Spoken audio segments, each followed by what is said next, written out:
Assalamualaikum everyone, I hope you all are doing well. So today in this video I'm going to discuss the next most important chapter, chapter number 17 of gram-positive rods from microbiology. So this chapter is important for the SEQ as well as MCQ's point of view. The important terms important for the MCQs are that Bacillus, which is aerobic, and the Clostridium, which is anaerobic, forms the spores. Then we have the Corynebacterium diphtheria, which is club-shaped rods, and Diphtheria monocytogenes, which is V or L-shaped rods, Gardnerella vaginalis, which is short gram-negative rods.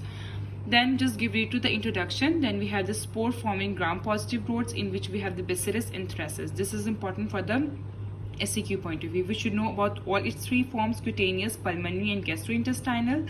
Then its important properties, that its antiphagocytic capsule is composed of D-glutamate. This is important for the MCQ's point of view.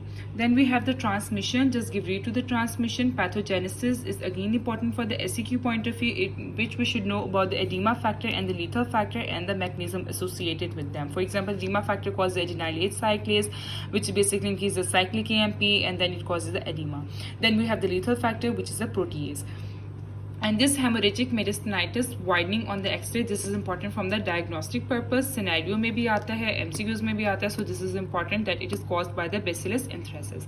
And then we have the clinical findings. This is again important for the SEQ point of view. And then this point is very much important: bloody diarrhea. This bloody diarrhea differentiates it from the Bacillus cereus. Bacillus cereus basically causes the known bloody diarrhea. So this is important point differentiating Bacillus species. Then we have the laboratory diagnosis, in which we have the comet tail appearance. ये ऐसे scenario में आती है. So the comet tail appearance is speciality of the Bacillus anthracis. And then just skip the treatment and the prevention. Then we have the Bacillus cereus. This is again important for the SEQ point of view. इसमें scenario में आता है reheated fried rice. So this is important for the SEQ point of view. Pathogenesis, it's two important enterotoxins. The mechanism of action, that it causes the ADP ribosylation, and that it resembles the other staphylococcal enterotoxins which act as a superantigen. This is again input from the MCQs as well as SEQ point of view. It's two syndromes and the incubation periods. These are important for the SEQ point of view. Then we have the Clostridium. Clostridium में we have the Clostridium tetani. This is the first pathogen, and this is important for the SEQ point of view because it causes the most important disease, tetanus. इसमें scenario में we usually got the Rhizus sardonicus and the lockjaw trismus.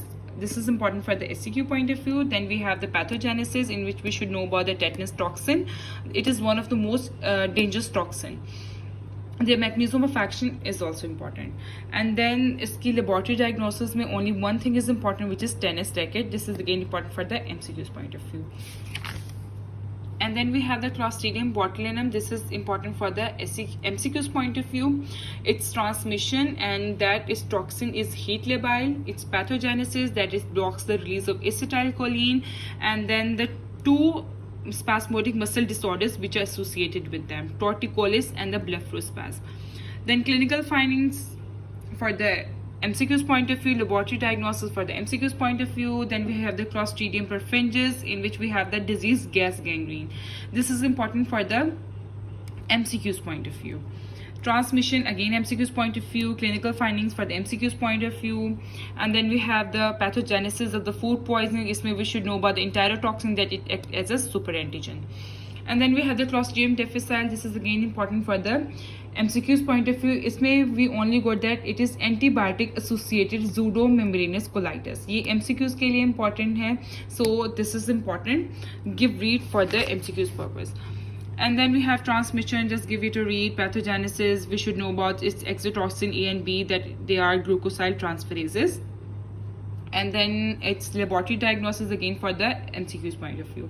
Then we have the final Corynebacterium diphtheria. This is important for the SEQ point of view. We should know about its diseases, that it causes diphtheria and opportunistic infections. Then its important properties, that is club shaped and forms in V or L shaped formations.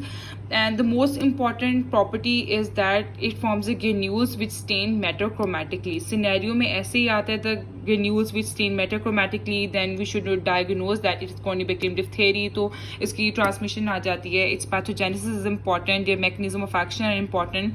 Then host response is important. This whole pathogen is basically important for the SEQ point of view. and its complications. Then its laboratory diagnosis, again important for the SEQ point of view. We should know about the loiferous medium, telluride plate, and then you can just skip the treatment and the prevention.